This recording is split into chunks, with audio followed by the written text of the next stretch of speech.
Saki News et Télévision. L'homme est simple. José Young. Pakistan Mabian. Lié l'image. Il y a un temps pour toutes les choses dans ce monde. Sosola. Sosola. Yeah, yeah, yeah. Sosola.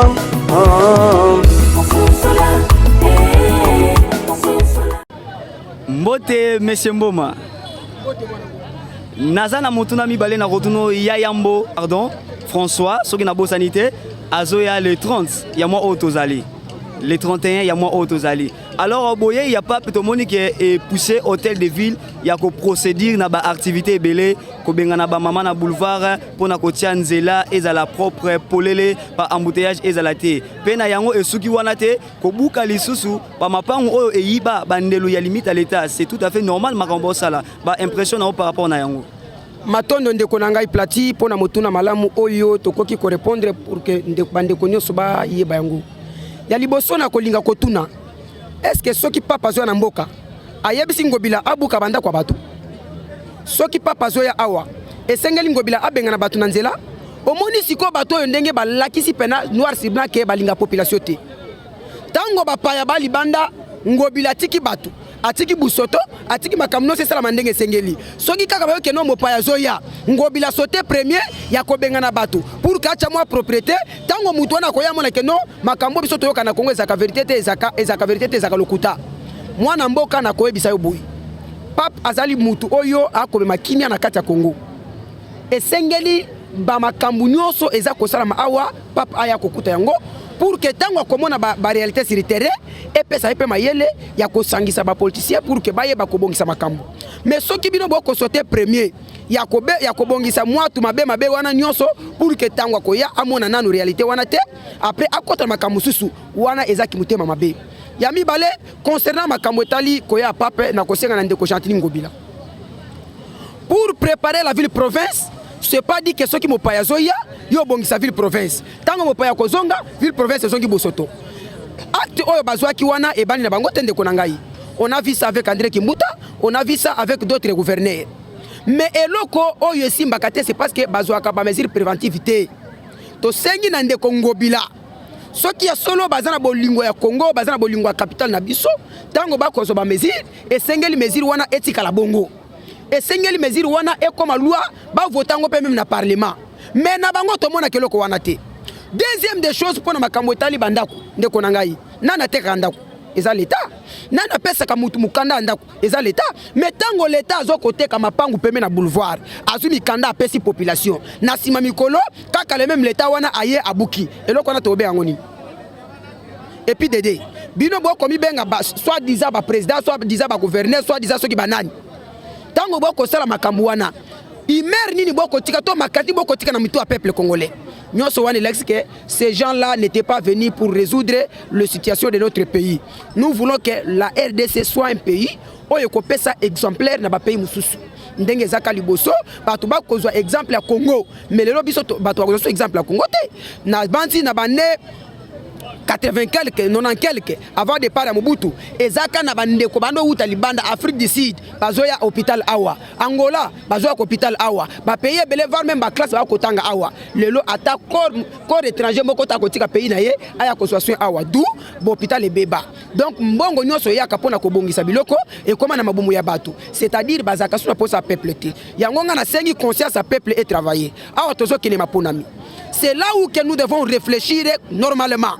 Ya koyeba ya komona ba pasi oyo eto subir pendant des années et comme la biso souté et senge na biso peuple toyeba tango to ke maponami nani oto ko voter pour que pasi oyo et si là c'est un peu ça mbote mwana mboka Mopanzi Sango ya ko bengana ba mama tout au long ya boulevard en tout cas et sali polémique na ba etando eketo pe inene ebele basusu balobi ezali kanisi ya malamu basusu balobi ezali kanisi ya mabe mais kasi kotala ngo na mozino pingi kolegeza ekoki kozala mwa muke likanisi ya malamu pourquoi parce que balongoli ba mama na tout au long ya danger na ba accident tout ça yo ba impression na yo par rapport ya élément na ezani. Merci mwana mboka Mopanzi Sango.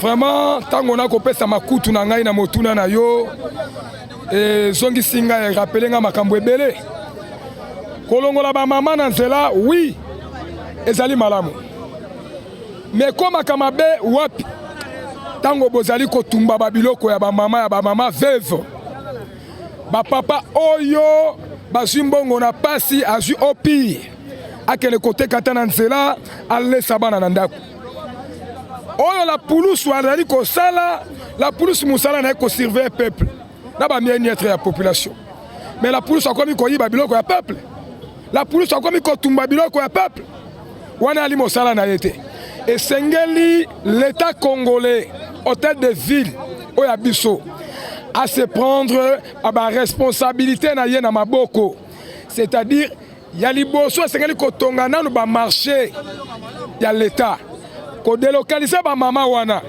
kokotisa bango na kati ya ba marché après bino boye kosala mosala na bino na lolenge esengeli. Mais ce qui se passe aujourd'hui c'est pas bon.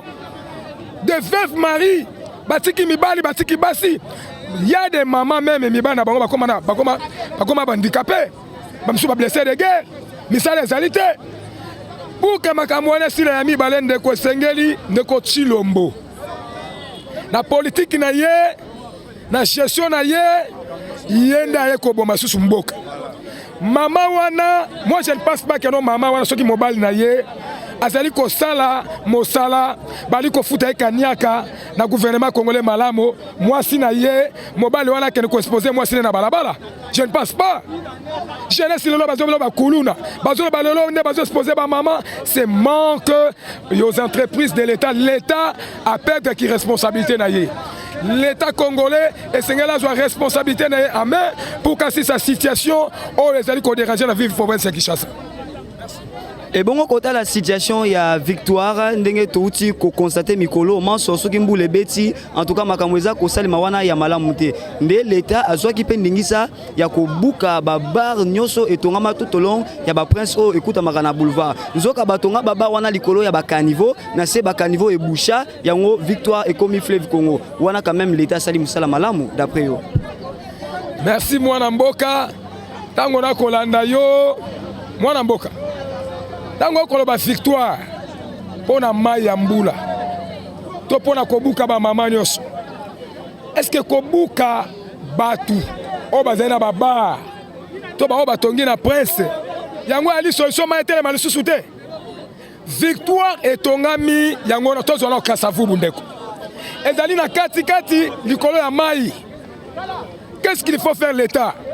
L'état soka zalaki mayele omoni soko kena maluku soko kene nsele okomona ba étendu ya mabela kitoko esengeli a délocaliser bato manso bazali na Kasavubu ba construire Kasavubu après ba sui bato na bazongisi bango bato wana bakamataka kaniaka oto bengi na kombo ya quand même ya financement au sein du gouvernement oto benga ngo ba taxe. Est-ce que awa na Congo na Kinshasa c'est makandeko? C'est pas une solution. Bakanga trou parce que centrale ya mai. Bisika mai koki koleka mai tele makasusu te ezali vers palais du peuple. Na triomphal. Banda batia batol. O bazo c'est la carnivore. Si lelo solution zo makate. Ndeko nanga lobby eloko esalemi lobby na mbula ya lobby. Banda ko ezindi. Bato mususu bakufi. Il y a eu des maisons. Oye quoi? Nini oyo gouvernement central na gouvernement provincial ba adopter comme ba piste de solution envers population oyo nyoko maki na mbula ya lobby mbula oyo te koleka boma bato ebele au moins sala ba dégâts ti na direction ya Kasangulu. L'état soit solution nini ndeko akunda érosion mabumu ya bato soki bazali kopesa solution na mabumu ya bato te nde bisika yo fani bakoya kosisa yango kini bopeto o chantina loba lelo toza wapi soko kene hôtel de ville même na Gombe bazele baby bazele salite maya ali kotonda Kinshasa mobimba soko kene na Gombe palais du peuple comme un fleuve batalaka image ya mboso bamemaka na mkongo na kati ya palais du peuple nyonso wana ezali incompétence pe gestion ya gouvernement actuel bazali incompétent bakokoka kosala mosala te esengeli na bango ba démissionner bango mais pour le peuple congolais bakoki kolobela biso te ya malonga na no papa na papa azoya na Congo koluka nini azoya na Congo pour na kolobela nini pour na peuple bayaka nde pour na ba intérêt privé na bango mais la souffrance au peuple congolais azonyo kwama papa koya koloba yango te papa koya ko défendre biso te papa koya koloba eloko moko ya malonga pour na na peuple congolais te mais baziyaka pour na ba intérêt privé na bango à part ba intérêt privé na bango pour na peuple congolais toza lokola biloko lié au bois qui yango na foule et kei pour na libela eza lokola ba papa wana ndenge babwaka biso. Bote citoyen Pape François azotika mabele à Rome akonyata matamene na ekolo Kinshasa engumba ya République démocratique du Congo précisément na Kinshasa la capitale mokolo ya le 31 janvier. Ba impression nini oyo za nango na boye ya Pape nini oyo yo peuple congolais oko bénéficier nango.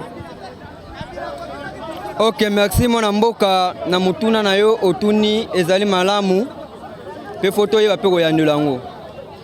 Oui, normalement koya ya mutu azoya na ndaku na yo fo oyeba ke azoyela nini lo ngona photo yeba ke Pape azoya nini pona nini mission eza ya nini ya koya na ye awa koya ya Pape to koyamba ye na esengo parce que yende aza mutu o to benga ya kimia azotambola pa ke tia kimia eza biso to mituna na mboka na biso to za na kimia eza kimia na mboka na biso ezali Pape era zoya parce que ba représentant Pape baza awa na Congo bazali siko bango biso to respectaka bango te to respecter ne Pape parce que Pape aza lokola koko aza na bana oya tindi bana na bino bo respecter bango te koya ya koko to loba ke wi to ya makoko e bongo bana parce que bana pe boko loba po ya valo ba ko benga bana na ye boloba ndenge bo mona siko bana so ba lobi ke ngambo kana nga eza biete bino ba ko loba ko bana ba yo basala mabe vraiment ndeko nanga o to komona eza yango te o to mona eza yango te tala bande on a biso pardon mona mboka tala bande on a biso bazokufa kuna na este butu moy lelo comme na kwa mutu wala to lobela ngo te to zongo to chemu panzi to chakaka Pape so to lobi ke to ke mapona mi o bondi mapono minde nini mboka eza mabe batukuna bazokufa so Papa zo ya ndenge ne batpa kuna bazokufa Papa zo ya ndenge nini o to zomona oyo boyo cha lelo bacha nini propriété na boulevard koya ya Pape soka zongi bat mamunyo se zongeli batia batol oyo bakangi bana bakanga batoto ba te basala nini nzone bachake po era oya amona salte wana te siko so amati likola shot mouton mukonga nkoba era mata wana soka boki lisukula ko mona salte wana te hakomona ngo vraiment bande kona biso tomituna kamalamu vraiment oyo tozoko loba Pape koya na eza bien mais ese biso toza malamu na suki wana mbote papa motuna moko na wetali arrivé à Pape François konyata matambe na ye mokolo ya le 31 décembre janvier pardon soki na bosanité awa na capitale Kinshasa ba impression nini oza nango bénéfice nini oyo peuple congolais oko bénéficier nango na boye ya Pape na kati ya Congo Kinshasa.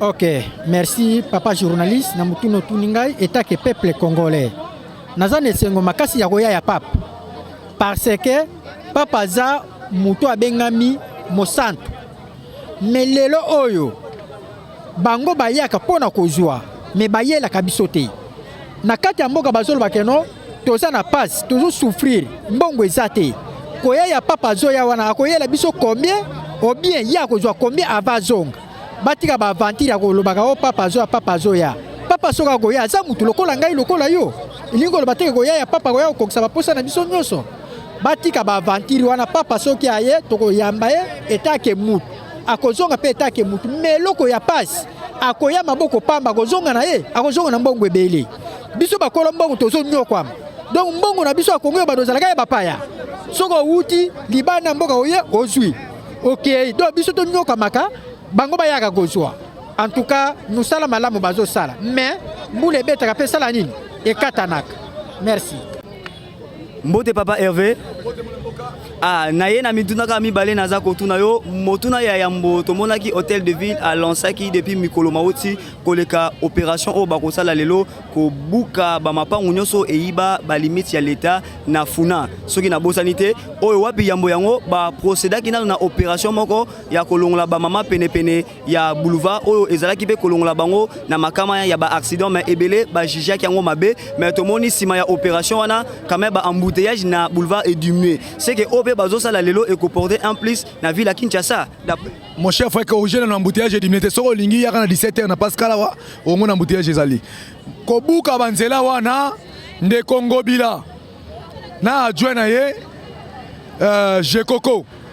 Balingi ba faire semblant, ba ça semblant ya kolaksa pape que mboka Kinshasa ezalaka bopeto. Donc eloko bango bazosala ezali kolaksa mopayo azoya pape que mboka Kinshasa ezalaka bopeto. Or en réalité eza salité, eza soni. Ngobila abandananu kolandela koyebisa peuple congolais bambongo allié ya kirage ya bakaniveau. Bambongo allié ya assainissement ya ville ya Kinshasa. Mbongo allié na nzela ya Sendwe pour l'assainissement 50 millions ayebisa peuple congolais. C'est pas par la force un intellectuel, un scientifique Azouaka mesure avec ba technique d'accompagnement. Ndeko yoko bengana mama kote kalelon ya makadam. Yo prévoir le côté wenzezalité. Yo tindi mama akende koteka na marché de la liberté. La table oh maman ressemble à la marché de la liberté. Ça peut coûter pour certaines mamans. Mbongo ya fond na bango bamususu bazana capacité na te. Maman azana 50 000 francs comme fond. Yo buki biloko le panzi yo tindia que soma messa na marché de la liberté. Kuna messa ezali 100 à 150 à 200 dollars. Siko mbongo maman na rozulango wapi. Donc avant l'état azwa mesure, on présuppose que l'état a maillé les collègues motonio surtout. L'état avant azwa mesure, l'état bandakana nous kokamata. Ko prévoir, l'état doit prévoir une mesure préventive. Il doit chercher l'endroit, construire les marchés, mettre en place les marchés, inviter ma maman wanate, maman botala. Que ah ouais zali mabe, ce côté qui moutourero tout à l'heure. Ton mon opération coup de poing. Ngobilaza moto libosote na Jekoko ba osala makamwana. Il y a un monsieur Jean Kimbunda le gouverneur. Aya na kata ville Kinshasa buka banzela. Lokola mesure les ba technique d'accompagnement te, ba maman bazonga la banzela, banda ko tonga makaka le soye ko buka. En réalité, ba hôtel de ville ba yeko rationner mbongo. Na ko yebisa yo soko kei awa na baro ezali na veni mabaka. En pleine macadam. Côté à la police batiki yango. Babuki baba mususu. Babuki batu mususu. Donc on a deux poids deux mesures. Et si comme kango na zalaka arobuka te. Et si quand ndeko na zali arobuka te. Bazo buka deux poids deux mesures. Deuxième chose, olobi na ngande koko buka ba mapango batu na balabala. Nana tekeleka batu na mapango na balabala. On me dit que l'hôtel de ville se condamne. L'hôtel de ville yango se condamné. Batu wana avant ko buka mutatekelema mapango l'État. Parce que l'État a été mapango aliembongo batu mio si mayel sous na force à buka bandaka batu pas tekele sous batu mususu. Ça c'est du vol. Donc ma mesure wana ngobilezocha nous avons compris tout ça. Et bon situation il y a victoire to yebi actuellement victoire est comme soki mbule beti fleuve Congo ko to kosa mais to mona ki musala oyo bakiti kosala bisika wana ko buka ba bar nyoso oyo ezalaka pene ya makadam ya victoire nzoka ba tonga yango likolo ya ba caniveau na se ba caniveau bouja ya wana tango isombula eza ko beta eza ko tonsa mai wana pe okoloba ete basali musala ya malamu te. Construction anarchique ezali infraction na miso ya l'État. Ça c'est connu. Buka moto atie ko na tongi na nzela ça c'est connu. Mais victoire rango ata bare zale zalate. Maye kotonda kana victoire lokola ebale ya Congo. Soko lobi victoire et bon triomphal. Triomphal so mbule beti OK na déjà comment tu parler du peuple. Ebale ya Congo et sala makawana kende ki puanza. Tambola o uti kota itaga. Ozo kitango okomona kende ndeko nanga bibaleza partout même dans nos avenirs biska tovandi bala kezo salama ba ostagnant kezo salama ebele soki mbule beti otambola te zwa lokola bumbu so mbule beti okangana na ndako tikala na ndako libande okobima te babisika ebele bangaba bisika ebele zali nous avons Même Ndanou, oui, Ndanou na Kingabwa. Au moins, Maï est partout. Il faut une politique nationale. Une politique nationale visant l'assainissement de la ville. Oyo ndeko, oyo ngobila, ayaki na kini bopeto, qui n'est qu'un programme vide. Et ça programme moko vide. Akamata pe Tshisekedi na loyenge à côté na makambo wana, bakesa la kini bopeto na bandal. Programme vide ezanga contenu. Soki ayebite aluka ba espère na urbanisation. Aluki ba espère na assainissement. Bako pesa cours bako laksaye o esengi ya sala. Merci. Bonjour monsieur Babimboui. Bonjour papa journaliste. Tomoni présence na yo awa na église armée Isali et Anjilide et Mutamina quartier 6. To éviter message nini to eloko nini oyo oyaki kosala awa et message nini kosala à ko faire passer na ba téléspectateurs ni so ba kolanda partout dans le monde. Na yambo na pesi nzambe matondi et na pesi nope matondi kozonga nanga na armée d'Isali. Armée d'Isali c'est ma maison. Nazali mwana oyo nazui formation kuna na sisi na armée yite Saint-Ola na quartier 4 et tango tozui ba annonce que ba élection ko salama na 2023 oyo pendenge tolandaki mokonzi ya mboka papa Félix Antoine Tshisekedi Tshilombo oyo asengaki ba jeune bazala non seulement observateur mais bazala aussi participant na kati ya processus électoral. Donc yango et tindibiso toye awa pona ko sensibiliser selon le calendrier électoral ya CENI na ya ko sensibiliser ba bilengi awa ba yeba ko s'enrôler lokola yete biso pe tozali candidat. Moi personnellement je suis là candidat député provincial na Njil na compte ya parti Orange oyo kamami na mwaka na mboka moto mayele Fiyu Ndondoboni oyo pe azali ko soutenir les actions oyo ezali ya changement, ya avancement, ya progrès, ya entrepreneuriat, ya bonne vie ya ba peuple congolais. Ya moi tozali souci ezake topesa na tata mokonzi ya mboka Félix Antoine Tshisekedi Tshilombo oyo bengi majorité d'abord écrasante na bande toza ko travailler na bango na niveau ya parlement biso pe na kata assemblée provinciale to kopesa yepe ba to yebele. Toyebi bino ba candidat député qui sont en présidentielle au salaka ba leçon quand il s'agit d'une élection. Ce qui élection ils a été qui karaté. Awa ologo zongi ko eza famille na yo. Est-ce que ce qui famille a fait sur ba voir niveau qui otika la fidèle na ba moto au pesa mo. Le reste ba pesa. Na yambo foko yeba un véritable homme d'état à penser qu'à non à l'élection il doit penser à la future génération. Élection ezope sabiso makoki ya kozwa accès ya kokoma na place ya gestion pour servir population na biso. Donc pour na yango tous à la reconnaissance na peuple, on est là pour servir notre peuple. On n'est là pas seulement tous à voir na biso to kende. On est là pour notre peuple. Merci. Je vous remercie. Isaac News et Télévision, l'homme simple, José Young. Pakistan ma bien, lié l'image. Il y a un temps pour toutes les choses dans ce monde.